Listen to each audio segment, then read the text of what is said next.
정성호 장관은 사의 표명 배경을 묻는 기자들의 질문에는 또 이렇게 말을 했습니다. 한번 들어보시죠. 사의 표명하신 거는 보안수사권 폐진 당론 때문일까요? 대통령이 외국에 국익을 위해서 일하라고 하셨는데 그런 얘기하는 건 적절치 않잖아요. 저는. 그래도 지금 관심사안이라 이 검찰개혁 논의 과정 여러분들의 관심사항이지 국민의 관심사는 아닙니다. 그러면 대통령님께 아직 직접 사의 표명은 안 하신 걸까요? 다른 말씀은 드릴 게 별로 없고. 네, 법사위에 가서는 국회의원들이 물으니까는 사의를 표명하는 이유에 대해서 명확하게 얘기를 했는데 기자들이 물었을 때는 지금 대통령이 순방에 가 있으니까 그거에 관심을 가져달라면서 말을 좀 하지 않았습니다. 박원석 의원님, 저 정도의 충정이라면 버틸 수 있을 것 같기도 하거든요. 글쎄요. 어쨌든 정성호 장관은 대통령하고 가장 가까운 정치인 중에 한 명이라고 볼 수 있습니다. 예. 때문에 본인의 진퇴가 본인의 의사만으로 되지 않는다는 것도 전 충분히 알고 있을 거라고 보고요. 대통령이 해외 순방 중에 본인 거취 문제로 논란이 커지는 것도 정치적으로는 좀 부담스러워할 거라고 봅니다. 네.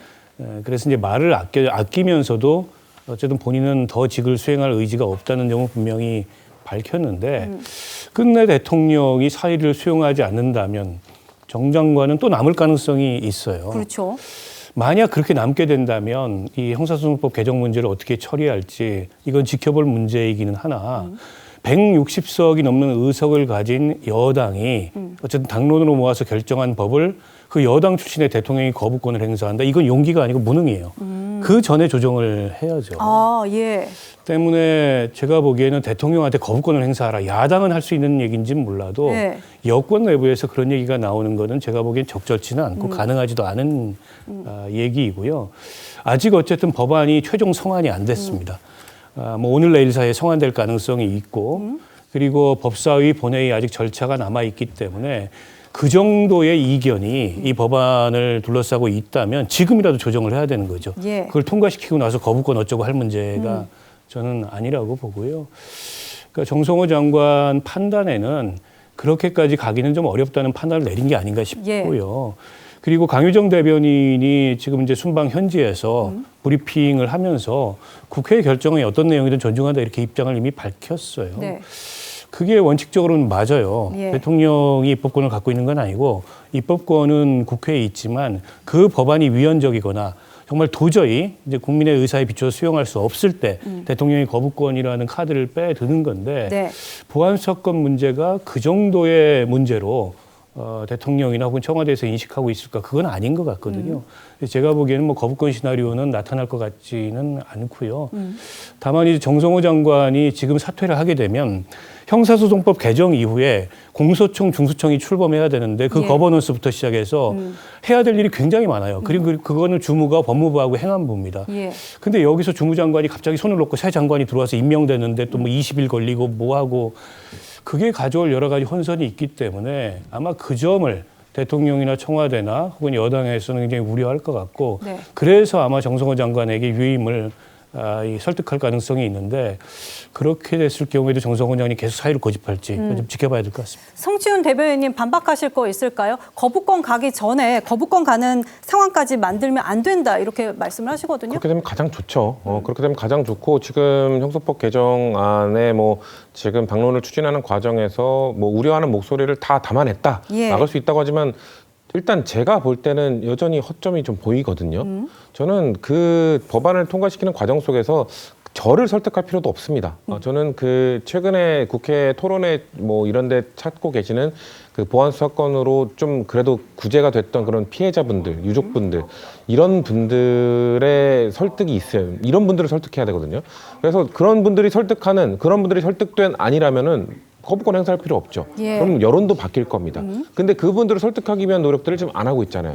형사법 개정, 저는 당론 추진하는 것보다 그런 분들을 설득해서 같이 소통관에 서서 민주당이 지금 추진하고 있는 형사법 개정은 처음에는 우려가 많았지만 이런저런 보완들로 인해서 우리가 볼 때 괜찮은 것 같다. 예. 우리 같은 피해자가 안 나올 것 같다라는 그런 기자회견을 이끌어낸다면 그 형사법 좋은 법안이 되겠죠. 그러니까 아직 기간 남았습니다. 전 그래서 그 법안이 보안수사권을 폐지를 한 상태에서 그분들을 설득할 수 있는 안이 마련될지 모르겠습니다만 예. 그분들을 설득할 수 있는 아니라면 그렇다면은 통과돼도 된다고 생각합니다. 그러니까 그 과정 속에서 지금 우려하는 목소리, 뭐 저 같은 존치를 얘기하는 사람들을 설득할 게 아니라 그런 당사자분들을 가서 설득하는 그런 모습들을 좀 우리 당이 보여줬으면 좋겠다는 말씀드립니다. 네, 알겠습니다. 이 정성호 장관이 이렇게 공개적으로 사의를 밝히니까 청와대 관계자는 현지 브리핑을 갖고 입장을 밝혔습니다. 한번 볼까요? 사의 표명에 대해서 공식적으로 확인된 바는 없다. 그러므로 공식적으로 확인이 안 됐으니까 사실이 아니다. 이렇게 말을 하고 있습니다. 그러니까는 이 사실이 아니다. 가 무엇을 의미하는지에 대한 또 여러 해석이 나오고 있는데요. 저희가 한번 정리를 해봤습니다. 사실이 아니야의 속뜻은 무엇일까? 공식 절차를 밟지 않았다는 말이다. 아니면은 대통령이 만류하고 있는 상황이기 때문이다. 아니면은 검찰 개혁을 마무리하라는 뜻이다. 뭐 이런 다양한 속뜻이 나오고 있는데요. 문종영 대변인님, 저 셋 중에 답이 있습니까? 어떤 의견이십니까? 아마 다 해당될 것 같은데요. 그러니까 저는 지금 사실 조금 제가 언론 보도와 괴리를 느끼는 것이 방금 성 대변인이 해주신 말씀은 굉장히 유의미하고 건강한 논의가 어느 정도 민주당 내에서 이 형사법 개정 관련해서 나오는 것처럼 말씀하셨는데 현실은 그렇지 않은 것 같아요. 네. 지금 전당대회에 나온 김민석 후보나 그리고 어떻게 보면 소장파라고 불리는 분들이 이 형사법 개정이나 또는 이 보안수사권 폐지에 대해서는 꽁무니를 다 내뺐거든요. 예. 그러니까 지금 다 그냥 이 보안수사권 폐지하는 것으로 민주당의 핵심 주도층은 이 당론이 모아진 거예요. 마치 어떤 건강한 논의가 있었던 것처럼 얘기하는 것은 저는 국민들 입장에 조금 오해를 할 수가 있을 것 같아요. 예. 물론 성 대변인 말씀은 개인의 의견이지만 저는 예. 그래서 이 정성호 장관 같은 경우는 본인이 나간다는 거 아닙니까? 근데 나가지 말라는 거예요. 그러니까 저는 일종의 직장 내 괴롭힘이라고 보는 게 이빨을 8개를 뺐다고 합니다. 임플란트를. 그리고 지금 실제로 정성호 장관의 저는 진정성을 믿고 있는 것이 저분 같은 경우는 이 예전부터 검찰청이라는 이름은 남겨둬야 되는 거 아니냐라는 개인적인 의견도 개진한 적이 있고요. 또 실제로 중대범죄수사청이 이 행안부가 아닌 법무부에 있어야 된다. 이런 존치 의견을 낸 것으로 제가 확인을 했어요. 그렇기 때문에 저분 같은 경우는 본인의 의지대로 관철도 안 되고 계속 법무부 장관직을 수행하면서 이렇게 흘러가는 검찰개혁의 방향이 말은 표현을 못해도 속으로는 아니라고 판단을 어느 정도 하고 있을 거예요. 그렇기 때문에 조금 있으면 중소청, 공소청 다 이게 출범이 되는데 여기에서 나타날 실무적인 어떤 혼선 또 추가적인 문제들을 본인이 감당하기에는 본인의 어떤 정치적인 영역 밖이라고 판단하는 것 같아요. 그렇기 때문에 대통령이 정성호 장관을 수십 년 동안 교제를 하고 잘 아는 사이인 만큼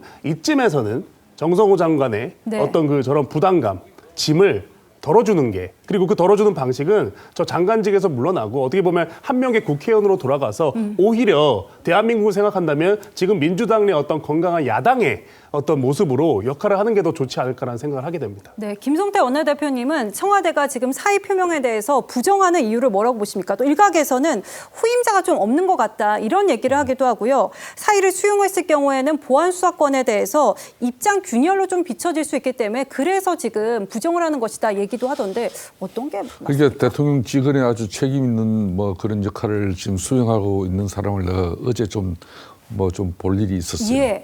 근데 제가 볼 때는 정성호 장관은 저렇게 이제 국회에 가서 이제 법사위에서 자신의 입장을 확고하게 이야기를 하지만은 받아들이는 임명권자인 대통령이나 대통령 측근들은 아니다. 그러니까 이미 적극적으로 이제 사퇴 의사를 이제 만류하게 될 것이고 그 만류는 아마 지금 대통령 남짓 선방 기간 중에도 이루어지고 또 이제 귀국하시더라도 바로 저 부분은 이제 일단락 지을 거예요. 자, 그렇다면은 저 현직 법무부 장관이 저런 본인의 이제 건강상 이유뿐만 아니라 여러 가지 사유가 있는데도 불구하고 그건 자신의 친정 세력이 일정 부분 이 검찰 개혁에 대한 어떤 좀 국민 피해를 갖다 조금이라도 우려하는 그런 변화의 모습을 줘야만이 자기의 사퇴 의사를 좀 만류한 그 부분을 자신의 입장의 변화를 가져가더라도 있는 건데 아무런 변화 없이 그냥 자신은 그냥 그대로 민주당에서 이제 이달 30일 아니면 29일 날 본인이 이제 망치 두드릴 건데 그리고 본인들은 이제 휴가 갈 거예요 아마. 그럼 남은 몫은 다 이제 장관이 될 것인데 그런 부분에 대해서 저는 민주당이 청와대만 지금 이제 정성호 장관 사퇴를 이걸 기정사실로 수용하지 않고 만료할 것이라는 이 분위기 가져서는 안 된다고 봐요. 그러니까 지금 현재 8월 17일 당권 주자들 입장도 뭔가 정성호 법무부 장관에 대한 애틋한 입장이 있어야 돼요. 네. 그래야 국민들도 87 전당대회가 민주당의 당력적인 어떤 그런 결정이 아니라 정말 국민들 결정하는 당권 주자도 있네 이렇게 보는 건데 지금 세 사람 다 뭐 마치 이 보안 수사권을 포함한 형사소송법 개정되지 않으면은 마치 자기는 뭐 악으로 이렇게 치부하는 그런 정말 볼상사나운 모습은 저는 접어야 된다. 그걸 접는 길이 정성호 장관이 저 사퇴의 의사를 이제 연기하는 그런 어떤 사유가 될 수도 있다고 봅니다. 네, 박원석 의원님은 어떻게 보십니까? 청와대가 정 장관의 사표를 수리할까요? 앞서서 그 정 장관이 사의 표명할 거라고 그것도 정확하게 예언을 또 하셨잖아요. 어떻게 보세요? 근데 뭐 당사자가 저렇게까지 완강하게 네. 사의를 표하면 아마 청와대나 대통령도 수용하지 않을 수 없을 거예요. 네. 그러니까 더 장관직을 수행하기 어렵다라는 거고 이제 그럴 의지도 또 그럴 여력도 없다는 거 아니겠습니까? 근데 그런 상황에서 장관이 억지로 남아가지고 예. 뭐 형사소송법 개정 이후에 업무를 한다는 거는 제가 보기엔 맞지 않다고 생각하고 물론 대통령이나 청와대에서는 여러 가지 고민이 있을 거예요. 어쨌든 개혁 작업이라는 거는 1년의 연속 승상이 있는데 이게 중간에 툭 끊겨서 그렇죠. 새로운 사람이 와서 하게 되다 보면 그 과정에서 발생할 수 있는 시행착오도 있을 거고 또 이게 좀 뭐랄까 좀 지연될 가능성이 있잖아요. 그런 것들을 종합적으로 우려할 텐데 정 장관이 처음 이게 사의를 표한 게 아니고 이미 여러 차례 거듭됐고 본인의 건강 문제마저 호소하고 있는 마당에 예. 그리고 다른 한편으로는 당에 돌아가서 중심 잡는 역할을 하고 싶다. 그러니까 정치적 역할이 없다는 게 아니고 대통령의 성공적 국정 운영을 위해서 여전히 자기네 역할을 할 건데 이제 내각이 아닌 당으로 돌아가고 싶다는 마당에 저는 수용하는 게 뭐 순리적이지 않나 싶고요. 네. 그러나 이제 인사권자의 의지가 어떤지는 모르겠습니다. 대통령께서 이제 8월 3일인가 귀국을 하니까 조만간 귀국한 다음에 이 문제도 결론이 나지 않을까 싶습니다. 네, 알겠습니다. 지금 여야 정치권 같은 경우에는 저마다 이유는 다르지만 정 장관이 사퇴하면 안 된다고 주장을 하고 있습니다. 하지만 민주당 최민희 의원은 조금 다른 반응을 내놨습니다. 한번 들어보시죠. 정성호 법무부 장관이 더할 일도 의지도 없다며 사의를 표명했어요. 어쨌든 보안사건 전면 폐지 당론을 확정한 데 무력감을 표명한 것으로 보여지는데 의원님 어떻게 판단하세요? 정성호 장관님 네. 고생 많이 하셨습니다. 그럼 잘 그만뒀다고 생각하시는 거예요? 그게 네. 사표가 반려될지 받아들여질지 저는 알 수 없습니다. 그러나 네. 1년 동안 너무 많이 고생하셨습니다. 이 말씀만 드리고 싶습니다. 네, 말 한마디가 참 중요한데 성치훈 대변인이 어떻게 들으셨습니까? 친청계에서는 이 정성호 장관이 직을 내려놓는 것에 대해서 조금 환영하는 그런 분위기이기도 하나요? 친청계가 저 발언을 동의하지 않을 것 같은데요. 저 발언이 좀 경솔했다고 저는 생각하고 친청계도 저렇게 받아들일 거라고 생각합니다. 본인께서 사표가 반려될지 받아들여질지 알 수 없다고 하셨으면 수고하셨다는 말, 고생하셨다는 말을 하면 안 되죠. 예. 고생하셨다는 얘기는 사실상 이건 사표가 받아들여질 거라는 건지 아니면 그러길 바란다는 건지 둘 중에 하나 아닙니까? 그렇기 때문에 본인 말 속에 모순이 있는 그런 발언은 좀 지금 심지어 최고위원 레이스를 띄고 계신 분이잖아요. 그러면은 좀 너무 경솔한 발언이죠. 친청계 뜻을 같이 하는 분들조차 제가 봤을 때는 이 발언에 동의한다거나 이런 질문 받으면 그건 최민희 의원 개인 생각일 뿐이다라고 아마 얘기하고 아마 그 다수의 의원들이 다수의 지금 민주당 인사들이 하는 것처럼 장관직 더 하셨으면 좋겠다라는 얘기를 다른 친청계 의원들은 좀 하실 거라 보기 때문에 이건 최민희 의원 개인의 약간은 다소 좀 경솔했던 발언이라고 저는 생각합니다. 네, 알겠습니다. 그런데 지금 검찰은 수뇌부 자리를 비워둔 채 운명의 날을 좀 맞을 것 같습니다. 이번 주 목요일에 지금 형소법 개정안 본회의 처리를 앞두고 있는 상황인데요. 구자연 직무대행이 어제부터 여름 휴가에 들어갔습니다. 그러니까 30일 본회의를 직무 자리에서는 보지 못하게 된 것인데 지금이 7말 8초 휴가 기간이기는 하죠. 그런데 이럴 때 검찰 수장이 좀 자리를 비워도 될지 원내대표님 짧게 어떻게 보십니까? 그러니까 구자연 검찰총장 직무대행 같은 경우는 역대 검찰 역사상 가장 비겁하고 비열한 아마 검사로서 이름 석자 남을 거예요. 네. 지금 자기 조직이 그냥 풍지박산이 나버리고 검사들이 갈 길을 잃고 있고 예. 국민들은 경찰의 일방적인 수사권 또 종결권까지 다 포함한 불송치 결정 저 부분에 대해서 엄청난 국가나 범죄자들 그리고 국민적 피해가 뻔한데도 불구하고 저걸 갖다 자신들의 가족들하고 일찍이 약속된 일정이 3박 4일이 있기 때문에 자기는 그걸 가야 된다? 저게 무슨 공직자입니까? 저런 사람이 검사를 하고 검찰총장 직무 대행을 하고 있기 때문에 민주당이 우습게 보는 거고 예? 정치 검찰들의 폐단은 분명히 검찰개혁을 통해서 바로 잡아야 되지만 검찰 본연의 기능에 대해서 저런 자세와 모습을 가진 저걸 국민들이 어떻게 평가할 거예요? 저는 휴가 기간 중에서도 저 방송 들어야 돼요. 지금이라도 즉각 복귀해가지고 네. 29일 내지는 30일 본회의 민주당 주도로 저게 이제 법안 처리가 뻔한 건데 네. 국회 본회의장 앞에서 자기가 결사항전의 의지라도 보이는 그런 마지막 검사로서의 그런 참모습이라도 보이는 게 국민에 대한 도리인데 정말 저거는 무책임한 처사예요. 네. 구자연 직무대행이 과연 이 방송을 보고 휴가를 조금 접고 들어오실지 한번 보도록 하겠습니다.